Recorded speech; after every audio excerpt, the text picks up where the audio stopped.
Hello everyone, welcome to this video. आज के इस वीडियो में हम क्लास 12 के होम साइंस का चैप्टर 3 जिसका शीर्षक है असमर्थ तथा अयोग्य बालकों की विशेष आवश्यकताएं, इसके प्रश्न उत्तर को देखेंगे। बुक के अकॉर्डिंग जो पहला प्रश्न दिया गया है वह है अंधेपन का मुख्य कारण क्या है। इस प्रश्न का उत्तर मैं थोड़ा डिटेल में बताऊंगी ताकि आगे भी आपके काम आ सके। तो अंधेपन का मुख्य कारण निम्नलिखित है, जिसमें पहला है शरीर में विटामिन की कमी का होना। शरीर में विटामिन की कमी होने से आंखों में कमजोरी हो सकती है और कभी कभी यह कमजोरी रतौंधी के रूप में भी दिखाई देती है। दूसरा कारण है चोट लगना। सीधे आंखों पर चोट लगने से आंख के आसपास की हड्डियां या टिश्यू पर चोट लगने से आंखों को क्षति पहुंचती है और इससे दृष्टि तक बाधित हो सकती है, मतलब हमारे आंखों की रोशनी तक जा सकती है। कुछ आंखों के रोग के कारण भी अंधेपन का कारण होता है, जिसमें पहला है ऑप्टिक न्यूराइटिस। यह एक आंख का रोग है। यह आंखों में सूजन का एक प्रकार होता है जिससे आंशिक रूप से कुछ समय के लिए या फिर हमेशा के लिए आंखों की रोशनी जा सकती है। फिर जो दूसरा रोग है वह है मोतियाबिंद। इसके कारण दृष्टि में धुंधलापन आ जाता है। वृद्ध लोगों में यह काफी सामान्य होता है। तीसरा जो आंखों का रोग है वह है लेजी आई। इसे मंद दृष्टि के नाम से भी जाना जाता है। इसमें पीड़ित को सामने नजर आ रही वस्तु या व्यक्ति का पूरा विवरण नजर नहीं आता है या उसे देखने में परेशानी होती है और आगे जाकर इससे अंधापन भी हो सकता है। फिर है ट्यूमर। आपकी रेटिना या आंख की नस को प्रभावित करने वाला ट्यूमर भी अंधेपन का कारण बन सकता है। तो यह कुछ मुख्य कारण थे अंधेपन के। इसमें कुछ और जानने लायक बात यह है कि अचानक से दृष्टि खो देने के मुख्य कारण क्या क्या हो सकते हैं। तो अचानक से दृष्टि खो देने के मुख्य कारण मुख्यतः 3 कारण हो सकते हैं, जिसमें पहला है सामान्य रूप से आंख की पारदर्शी संरचनाओं में धुंधलापन। दूसरा है रेटिना में असामान्यता। अब यह रेटिना क्या है? आंखों के पीछे प्रकाश संवेदन संरचना को रेटिना कहा जाता है। फिर जो तीसरा कारण है वह है उस नस में असामान्यता जो दृष्टि के संकेतों को आंख से मस्तिष्क तक पहुंचाती है। अगला जो प्रश्न है वह है आंशिक अंधेपन से आप क्या समझते हैं। तो आंशिक अंधेपन से पीड़ित रोगी की आंखों के सामने धुंधलापन हो जाता है, जिसके कारण उसे कोई भी वस्तु साफ नहीं दिखाई देती। कभी कभी उसे किसी वस्तु का आधा भाग ही दिखाई देता है। इसी कारण इस रोग को आंशिक अंधेपन के नाम से जाना जाता है। अगला जो प्रश्न है वह है अपंग बालक के 2 लक्षण बताइए। वैसे तो अपंग बालक के बहुत सारे लक्षण होते हैं। जैसे अपंग बालक जो होते हैं वे शरीर के अंगों की साधारण या गंभीर क्षति के कारण सामान्य रूप से क्रियाओं में भाग लेने में असमर्थ होते हैं या सीमित ढंग से ही भाग ले सकते हैं। इसका मतलब हुआ कि अपंग बालक जो हैं वे अपने दोष के कारण सामान्य रूप से की जाने वाली क्रियाओं में भाग नहीं लेते हैं या थोड़ा भाग ले सकते हैं। इसका एक लक्षण यह भी है कि अपंग बालकों में अपनी स्थिति के कारण हीन भावना का विकास होने लगता है। उसमें आत्मविश्वास की भी कमी होने लगती है। ऐसे बच्चों के लिए हमें विशेष ध्यान देने की आवश्यकता होती है। ऐसे बच्चों के लिए अलग तरीके की शिक्षा पद्धति का इस्तेमाल किया जाता है ताकि वो भी अच्छी शिक्षा ग्रहण कर सके। अगला प्रश्न है बालकों की अक्षमताएं किन क्षेत्रों से संबंधित होती हैं? तो इसके बारे में हमने अध्ययन किया था कि बालकों की अक्षमताएं शारीरिक, मानसिक और सामाजिक क्षेत्रों से संबंधित होती है। शारीरिक अक्षमता से युक्त बालक के अंतर्गत बहरे तथा कम सुनने वाले बालक, अंधे बालक, अपंग बालक आदि आते हैं। वहीं मानसिक अक्षमता से युक्त बालक के अंतर्गत मंद बुद्धि बालक, प्रतिभाशाली बालक, भाषा दोष वाले बालक आदि आते हैं। फिर है सामाजिक अक्षमता से युक्त बालक। इसके अंतर्गत समस्यात्मक बालक, पिछड़े बालक, संवेगात्मक कुसमायोजित बालक, समाज विरोधी बालक और अपराधी बालक आते हैं। अगला जो प्रश्न है वह है मूक बधिर बालकों को किस विधि से शिक्षा दी जाती है? तो मूक बधिर बालकों को शिक्षा प्रदान करने के लिए निम्न विधि का प्रयोग किया जा सकता है, जिसमें पहला है भाषा चिन्ह विधि, दूसरा है श्रव्य दृश्य विधि, तीसरा है श्रवण विधि। इन बालकों की शिक्षा चार्ट तथा नक्शे के माध्यम से होनी चाहिए। इसके साथ माता पिता तथा परिवार वालों को भी स्नेहपूर्ण व्यवहार करना चाहिए। अगला प्रश्न है असाधारण बालक से आप क्या समझते हैं? असाधारण बालक की परिभाषा अलग अलग तरीकों से दिया जा सकता है। एक असाधारण बालक वह है जिसके पास विशेष धीरज, शक्ति और बुद्धिमत्ता है और वह परिवार और समाज की बेहतरी के लिए इसका इस्तेमाल करता है। हम यह भी कह सकते हैं कि वह बालक जो मानसिक, शारीरिक, सामाजिक और संवेगात्मक आदि विशेषताओं में औसत से विशिष्ट हो और यह विशेषता इस स्तर की हो कि उसे अपनी विकास क्षमता की उच्चतम सीमा तक पहुंचने के लिए विशेष प्रशिक्षण की आवश्यकता हो, असाधारण या विशिष्ट बालक कहलाता है। फिर जो अगला प्रश्न है वह है सामाजिक अक्षमता से क्या आशय है? तो सामाजिक अक्षमता से आशय वैसे बालकों से है जिनका सामाजिक समायोजन उचित नहीं होता। समाज में ऐसे बालकों की संख्या बहुत अधिक है जिसमें सामाजिक अक्षमता पाया जाता है। सामाजिक अक्षमता के कई कारण हो सकते हैं, जैसे किन्हीं कारणों से अपने माता पिता या परिवार वालों से बिछड़ जाना, गरीबी तथा आपदा के कारण भी बच्चे अनाथ हो जाते हैं और सामाजिक अक्षमता के शिकार हो जाते हैं। आर्थिक या सामाजिक रूप से असमर्थ बालक आदि जो हैं वे सामाजिक अक्षमता के कारण हैं। ऐसे बालक सही शिक्षा एवं मार्गदर्शन के अभाव में अपराधी तक बन जाते हैं, लेकिन अगर इन्हें सही दिशा निर्देश दिया जाए तो ये सुधर भी सकते हैं। इन्हें समाज का एक जिम्मेदार सदस्य बनाने के लिए इनका सही विकास आवश्यक है। अगला जो प्रश्न है वह है भाषा दोष वाले बच्चों की क्या क्या आवश्यकताएं होती हैं? तो भाषा दोष वाले बच्चों की आवश्यकताएं निम्नलिखित हैं, जिसमें पहला है बालकों की भाषा के प्रति रुचि उत्पन्न करना चाहिए। फिर है बालकों को उनके आयु के बराबर के बच्चों में रखना चाहिए। तीसरा है बच्चों की त्रुटिपूर्ण, दोषपूर्ण या विकार युक्त भाषा की आलोचना करनी चाहिए। फिर है बच्चों के समक्ष अच्छी भाषा के मॉडल प्रस्तुत करने चाहिए। और फिर है बच्चों को अच्छा श्रोता तथा अच्छा वक्ता बनाने का प्रयास करना चाहिए।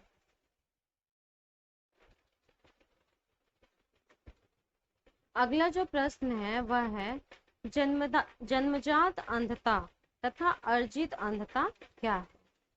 तो जन्मजात अंधता के जो बालक होते हैं उनमें जन्म से ही नहीं देख सकने की अयोग्यता होती है, जबकि अर्जित अंधता के जो बालक होते हैं उनमें बाद में किसी दुर्घटना के कारण अंधता आ जाती है। अगला प्रश्न है, परिभाषा दीजिए, जिसमें पहला है क्षति, दूसरा है अक्षमता, तीसरा है विकलांगता, चौथा है शारीरिक रूप से अक्षम बालक, पांचवा है मानसिक रूप से अक्षम बालक। अब हम एक एक करके इन सबके परिभाषा को देखेंगे। तो पहला है क्षति। क्षति क्या है? क्षति यानी हानि। मानसिक रूप से आंशिक हानि या असामान्यता तथा शारीरिक संरचना या कार्यों में कमी या असामान्यता को क्षति कहते हैं। फिर है अक्षमता। अक्षमता किसे कहते हैं? व्यवहार अथवा क्रियाशीलता के प्रदर्शन की योग्यता में कमी आना, जिससे उनका व्यवहार सामान्य मनुष्यों के व्यवहार की परिधि में न आता हो। फिर है विकलांगता। किसी क्षति अथवा अक्षमता से किसी व्यक्ति का होने वाला वह नुकसान जो उसे उसकी आयु, लिंग, सामाजिक तथा सांस्कृतिक कारकों से संदर्भित सामान्य भूमिका को निभाने से रोकता हो, उसे विकलांगता कहते हैं। फिर है शारीरिक रूप से अक्षम बालक। तो जिन बालकों में कोई शारीरिक दोष होता है और सामान्य क्रियाओं में भाग लेने से रोकता है, उन्हें शारीरिक रूप से अक्षम बालक कहते हैं, और ऐसी अक्षमता को शारीरिक अक्षमता कहते हैं। फिर है मानसिक रूप से अक्षम बालक। ऐसे बालक जिनकी मानसिक स्थिति उचित नहीं होती है, उन्हें सामान्य क्रियाओं में भाग लेने से रोकती है, उसे मानसिक अक्षम बालक कहते हैं, और इस स्थिति को मानसिक रूप से अक्षमता कहते हैं। अगला जो प्रश्न है वह है, अपंग बच्चों की सामाजिक तथा भावात्मक आवश्यकताओं का उल्लेख कीजिए। तो अपंग बालकों की आवश्यकताएं निम्नलिखित होती है, जिसमें आप पहला यह लिख सकते हैं कि इन बालकों में दोष के कारण हीनता की भावना उत्पन्न नहीं होने देना चाहिए। दूसरा, प्रारंभ में इन बालकों में सामाजिक अलगाव की भावना विकसित होती है, इसलिए अन्य लोगों को इनकी आलोचना नहीं करनी चाहिए। फिर ऐसे बालकों को उपयुक्त मात्रा में कौशलों को सिखाना चाहिए। फिर है दोषपूर्ण अंग वाले बालकों या अपंग बालक के व्यक्तित्व एवं विशेष रूप से आत्म प्रत्यय भी सामान्य ढंग से विकसित करने का प्रयत्न करना चाहिए। पांचवा है, इन बालकों में पर्याप्त मात्रा में रुचियों का विकास करने हेतु इनके साथ अन्य बालकों की भांति व्यवहार करना चाहिए। फिर इन बालकों का समायोजन दोषपूर्ण हो जाता है, जिसे समायोजित करने का प्रयत्न करना चाहिए। फिर ऐसे बालकों का व्यक्तित्व सामान्य ढंग से विकसित करने का प्रयास करना चाहिए। अगला प्रश्न है, मानसिक रूप से अक्षम बालकों की क्या पहचान है? वर्णन कीजिए। तो मानसिक रूप से अक्षम बालक किसे कहते हैं? ऐसे बालक जिनकी मानसिक स्थिति ठीक नहीं होती है, उन्हें मानसिक रूप से अक्षम बालक कहते हैं। मानसिक अक्षमता से युक्त बालक निम्नलिखित होते हैं, जिसमें पहला होता है मंद बुद्धि बालक, दूसरा होता है प्रतिभाशाली बालक, और तीसरा होता है भाषा दोष वाले बालक। अगला जो प्रश्न है वह है, बच्चों में बहरेपन के क्या कारण हो सकते हैं? तो बहरापन जो रोग है वह वंशानुगत भी हो सकता है या दोषपूर्ण वातावरण के कारण भी हो सकता है। कई बार कुछ गंभीर बीमारियों के कारण भी यह रोग हो सकता है। यह रोग मुख्यतः दो प्रकार के होते हैं, पहला है पूर्णतः बहरापन और दूसरा है कम सुनने वाले बालक। बहरापन के जो कारण है वो कई हो सकते हैं, जैसे प्रवाहक बहरापन तथा संवेगी तंत्रीय बहरापन व प्रवाहक तथा उपार्जित बहरापन। प्रवाहक बहरेपन में ध्वनि का प्रवाह बाहरी कान में हवा के द्वारा होता है और कान की झिल्ली तक पहुंचने पर ध्वनि की तरंगे अर्धगोलाकार नलियों में द्रव्य का स्तर बदल देती है। बाहरी कान के हवा के रास्ते को चालकीय पथ कहते हैं। इसके कारण कान में मैल जमा होना, कान में कुछ गिरना, बाहरी कान में सूजन आदि हो सकते हैं। प्रवाहक बहरापन यूस्टेशियन ट्यूब में रुकावट पैदा कर देता है, जिससे कान का तरल पदार्थ लेई की तरह गाढ़ा हो जाता है। इसे शल्य चिकित्सा द्वारा बाहर निकाला जा सकता है। फिर संवेगीय तंत्रीय बहरापन, इसके कारण पर्दे, कोकलियां, श्रवण नाड़ी तथा दिमाग के तंतुओं में खराबी के कारण होता है। ऐसा बहरापन जन्मजात तथा उपार्जित हो सकता है। अगला जो प्रश्न है वह है शारीरिक अक्षमता से युक्त बच्चों की मुख्य समस्याओं पर टिप्पणी लिखिए। शारीरिक अक्षमता से युक्त बच्चों की समस्याएं निम्नलिखित हो सकती है, जिसमें पहला है ऐसे बच्चे शारीरिक रूप से अयोग्यता के शिकार होते हैं। फिर ऐसे बच्चों में किसी दुर्घटना के फलस्वरूप आई अयोग्यता कभी कभी जीवन प्रयत्न अयोग्यताएं बन जाती है। फिर है ऐसे बच्चों को सुनने में, देखने में परेशानी होती है या वह पूरी तरह से बहरे या अंधे होते हैं। फिर है सामान्य बालक ऐसे बालकों का मजाक उड़ाते हैं, जिससे उनमें हिंसा, चिंता आदि मानसिक लक्षण उत्पन्न हो जाते हैं। फिर एक घर से स्कूल आने जाने की भी उनकी एक मुख्य समस्या होती है। ऐसे बच्चे सामान्य बच्चों की तरह घूम फिर नहीं सकते, इसलिए इन पर विशेष ध्यान देने की आवश्यकता होती है। फिर है सामाजिक रूप से विकलांग बालक से आप क्या समझते हैं? तो सामाजिक रूप से विकलांग बालक का मतलब होता है जिन बालकों का सामाजिक समायोजन उचित नहीं होता है, उसे सामाजिक अक्षमता से युक्त बालक कहते हैं। सामाजिक अक्षमता से युक्त बालकों के निम्न प्रकार होते हैं, जिसमें पहला है समस्यात्मक बालक, दूसरा है पिछड़े बालक या धीमी गति से सीखने वाले बालक, तीसरा है संवेगात्मक कुसमायोजित बालक, चौथा है समाज विरोधी व्यवहार वाले बच्चे और पांचवा है अपराधी बालक। अगला जो प्रश्न है वह है सामाजिक रूप से असमर्थ बच्चों की आवश्यकताएं लिखिए। तो सामाजिक रूप से अक्षम बालक की आवश्यकताएं निम्नलिखित होती हैं, जिसमें पहला आप लिख सकते हैं इन बच्चों की उचित देखभाल के लिए अभिभावकों को प्रशिक्षित करना चाहिए या प्रशिक्षण देना चाहिए। इन बालकों को इनकी रुचि का अतिरिक्त कार्य देकर व्यस्त रखा जा सकता है। अगला है इन बालकों का समय समय पर मार्गदर्शन करते रहना चाहिए।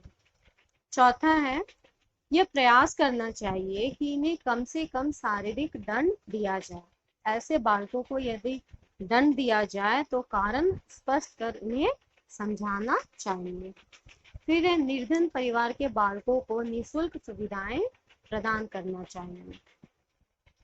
फिर इन बालकों को उत्तम वातावरण, पुस्तकालय सुविधाएं, व्यवसायिक कक्षाएं आदि प्रदान करना चाहिए, जिससे इनका नैतिक, चारित्रिक तथा सांस्कृतिक विकास उचित प्रकार से हो सके।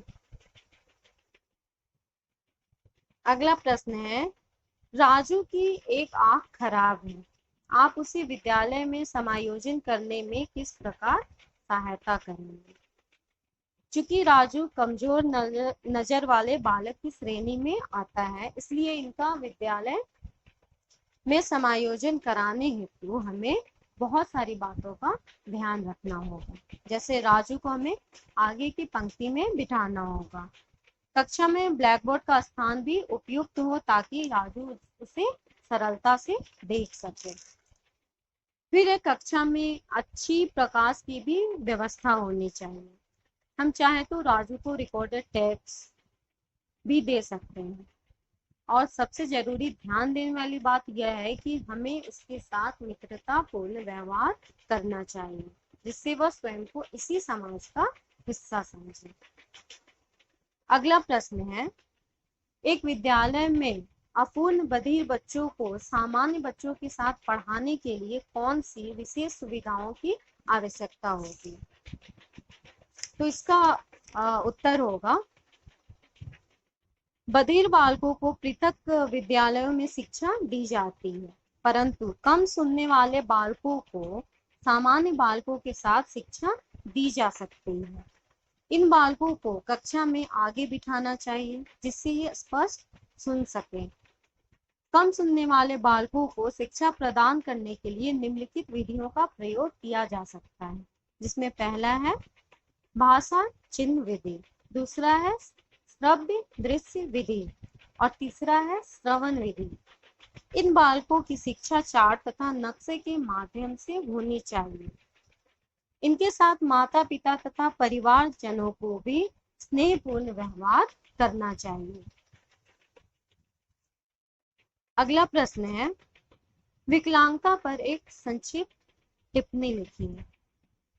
सामान्य अर्थों में विकलांगता ऐसी शारीरिक एवं मानसिक अक्षमता है जिसके चलते कोई व्यक्ति सामान्य व्यक्तियों की तरह किसी कार्य को करने में अक्षम होता है, उसे हम विकलांगता कहते हैं। लगभग सभी व्यक्ति में कुछ न कुछ विकलांगता पाई ही जाती है, जो कि उस व्यक्ति को किसी समूह का हिस्सा बनने से रोक। इसके बाद हमारे बुक में कुछ ऑब्जेक्टिव टाइप क्वेश्चंस दिए गए हैं, जिसमें पहला है बहुविकल्पीय प्रश्न, जिसमें पहला प्रश्न है, कितने प्रतिशत स्कूली बच्चों में असमर्थताएं होती है? जिसमें पहला ऑप्शन है 20%, दूसरा है 5%, तीसरा है 15% और चौथा है 18%, जिसका सही उत्तर होगा 15%। इसमें दूसरा प्रश्न है, प्राकृतिक असमर्थता होती है? इसमें पहला ऑप्शन है पोलियो के कारण अपंगता, दूसरा है जो जन्म से होती है, तीसरा है वयस्क अवस्था में विकलांगता और चौथा है इनमें से कोई नहीं। तो इसका सही उत्तर है जो जन्म से होती है। अगला प्रश्न है, वह बालक जिसकी शारीरिक, मानसिक, भावात्मक तथा सामाजिक क्षमताएं सामान्य से हटकर होती है। इसका 4 ऑप्शन में पहला ऑप्शन है असमर्थ बालक होता है, दूसरा है सक्षम बालक होता है, तीसरा है अंधा बालक होता है और चौथा है बहरा बालक होता है। तो इसका सही उत्तर है क, असमर्थ बालक होता है। चौथा है सांकेतिक भाषा होती है। इसमें 4 ऑप्शन में पहला ऑप्शन है अंधों के लिए, दूसरा है असामाजिक बच्चों के लिए, चौथा है लुप्त अंग वाले बच्चों के लिए और चौथा है गूंगे तथा बहरे बच्चों के लिए। तो इसका सही उत्तर है गूंगे तथा बहरे बच्चों के लिए। सांकेतिक भाषा होती है गूंगे तथा बहरे बच्चों के लिए। इसमें 5वां प्रश्न है, अंधे बच्चों को पढ़ाने के लिए किस विधि का प्रयोग करना चाहिए? जिसमें पहला ऑप्शन है ब्रेल विधि, दूसरा है खेल विधि, तीसरा है इतिहास विधि और चौथा है साइको ड्रामा विधि। तो इसका सही उत्तर है ब्रेल विधि। अब इसमें दूसरा प्रश्न है रिक्त स्थानों की पूर्ति कीजिए, जिसमें पहला है एक बालक असमर्थ हो सकता है यदि उसे रिक्त स्थान समस्याएं हो। तो इसमें आएगा मानसिक, भावात्मक, सामाजिक तथा शारीरिक। एक बालक असमर्थ हो सकता है यदि उसे मानसिक, भावात्मक, सामाजिक तथा शारीरिक समस्याएं हैं। इसमें दूसरा है नाड़ी तंत्र में कमी का अर्थ होता है रिक्त स्थान, तंत्र में विशेष क्षति या अक्रिया। तो इसका उत्तर होगा नाड़ी। नाड़ी तंत्र में कमी का अर्थ होता है नाड़ी तंत्र में विशेष क्षति या अक्रिया। इसमें तीसरा है, बधिर बालकों को अलग रिक्त स्थान में शिक्षा दी जानी चाहिए। तो इसका सही उत्तर होगा विद्यालय। बधिर बालकों को अलग विद्यालय में शिक्षा दी जानी चाहिए।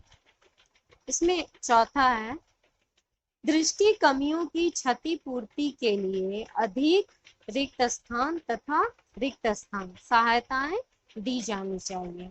तो इसका सही जवाब होगा श्रवण संबंधित और निपुणता युक्त।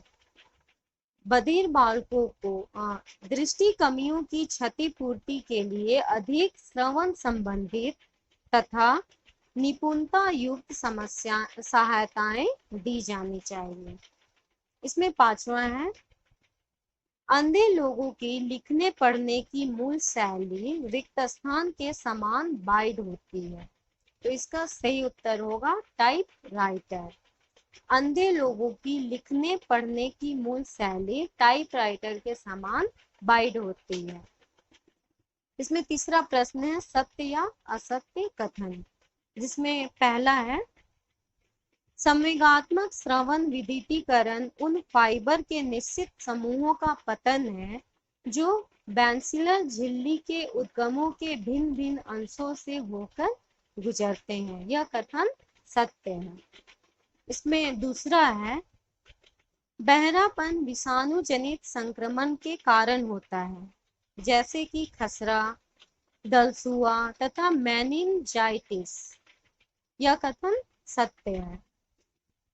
इसमें तीसरा है, विश्व प्रसिद्ध कृत्रिम अवयव जयपुर में बनाए जाते हैं। यह कथन भी सत्य है। चौथा है, अपराधी बालों को विशेष सहानुभूति की आवश्यकता होती है। यह कथन भी सत्य है। इसमें पांचवा है, सामाजिक रूप से असमर्थ बच्चों को शिक्षा व्यावसायिक कौशलों तथा व्यवहारिक परिवर्तन के लिए विशेष ध्यान की आवश्यकता नहीं होती है। यह कथन असत्य है। इसके बाद हमारे बुक में उच्च स्तरीय बुद्धि कौशल प्रश्न दिए गए हैं, जिसमें पहला प्रश्न है, अंधेपन के मुख्य प्रकार कौन कौन से हैं, कारण बताइए। तो अंधेपन के मुख्य प्रकार में पहला प्रकार है जन्मजात अंधता, अर्थात जन्म से ही अंधे बच्चे। दूसरा है उपार्जित अंधता। इसमें अंधापन बच्चों में जन्म से नहीं होती, वे अपनी दृष्टि किसी दुर्घटना के कारण खो देते हैं। फिर है पोषण की कमी से अंधता। भोजन में विटामिन ए की लगातार कमी के कारण आंख की सतह सूख जाती है, इस कारण साफ न दिखाई देना या रात्रि अंधता हो जाती है। फिर है चौथा विलंबित चिकित्सा। गरीबी, अज्ञानता, अंधविश्वास तथा अनुचित चिकित्सा सुविधाएं इनके प्रमुख कारण हैं। इसमें दूसरा प्रश्न है, अपने पड़ोस में रहने वाले बधिर बच्चे की सहायता किस प्रकार करेंगे। तो इसका उत्तर है, उसे ऐसे नर्सरी स्कूल में पढ़ाएंगे जहां वह लिप रीडिंग को देखकर सीख व समझ सके। फिर इसमें दूसरा है, बच्चों को विभिन्न हस्तकलाओं की शिक्षा देनी चाहिए। तीसरा है, आंशिक बधिर बच्चों को कक्षा में आगे बिठाना चाहिए। चौथा है, आत्मनिर्भर बनने के लिए उन्हें समुचित प्रशिक्षण देना चाहिए। पांचवा है, पूर्ण रूप से बधिर बच्चों को भी भाषा, चिन्ह व दृश्य विधियों द्वारा शिक्षा देनी चाहिए। अगला है, बच्चों को अपनी क्षमताओं को दिखाने का अवसर प्रदान करना चाहिए। फिर है, पूर्ण बधिर बच्चों के साथ सांकेतिक भाषा का प्रयोग करना चाहिए। फिर है, माता पिता व अन्य सदस्यों को उनके प्रति सकारात्मक व सहानुभूतिपूर्ण व्यवहार करना चाहिए। इसमें अगला प्रश्न है, पोलियो से ग्रस्त बच्चे की आप किस प्रकार सहायता करेंगे। उसका उत्तर है, ऐसे बच्चों को सबसे पहले प्रेम, सहानुभूति व सुरक्षा की भावना प्रदान की जानी चाहिए। फिर दूसरा है, माता पिता व शिक्षक को समाज का वातावरण इस प्रकार तैयार करना चाहिए ताकि वह आत्मनिर्भर बन सके तथा वह समाज का एक सामान्य सदस्य माने जाए। इसी में अगला है, अपंग बच्चे को शिक्षण व प्रशिक्षण देना चाहिए ताकि वह आत्मनिर्भर बन सके एवं किसी प्रकार की हीन भावना का शिकार ना हो। अगला है, उन्हें शारीरिक व्यायाम चिकित्सा दिलवानी चाहिए। फिर है, पोलियो ग्रस्त बच्चे की कक्षा निचले तल पर होनी चाहिए ताकि उन्हें सीढ़ियां चढ़नी ना पड़े। फिर है, क्रीड़ा सामाजिकरण का एक आवश्यक अंग है। विकलांग बच्चों को ऐसे सामूहिक कार्यक्रमों में सम्मिलित कराना चाहिए। और इसका आखिरी प्रश्न है, श्रवण दोष को जांचने के विभिन्न तरीके कौन कौन से हैं? तो इसका उत्तर है, श्रवण दोष को जांचने के लिए कई तरीके हैं जो निम्नलिखित हैं। जिसमें पहला है विहन परीक्षा। यह परीक्षा 6 से 9 माह की आयु में की जा सकती है। इसमें बच्चा स्वयं को आवाज की दिशा में मोड़ लेता है, जिससे पता चलता है कि वह सुन सकता है। दूसरा है सहकारी परीक्षा। शिशु जब 18 माह का हो तभी यह परीक्षा की जा सकती है। परीक्षक शिशु से 3 फीट की दूरी पर बैठ जाता है और उसे सरल हिदायतें देता है, जैसे अपना टेडी बियर जमीन पर रखो। यदि बच्चा हिदायत के अनुरूप काम करे तो पता चलता है कि वह बच्चा सुन सकता है। तीसरा है कार्य परीक्षा। यह 2.5 वर्ष से 3 वर्ष तक की आयु के बच्चों पर किया जा सकता है। श्रवण यंत्र द्वारा बच्चे को सरल हिदायतें दी जाती हैं, जिन्हें बच्चे को पूरा करना पड़ता है। और इसमें चौथा है शुद्ध ध्वनि परीक्षा। यह परीक्षा 3 वर्ष से अधिक आयु वाले बच्चों की ली जाती है। ध्वनि की विभिन्न आवृत्तियों से श्रवण यंत्र द्वारा बच्चे से बोला जाता है। बच्चे के संकेत से पता चलता है कि वह सुन सकता है। इस तरह हमारा यह चैप्टर असमर्थ तथा अयोग्य बालकों की विशेष आवश्यकताएं अब समाप्त होता है।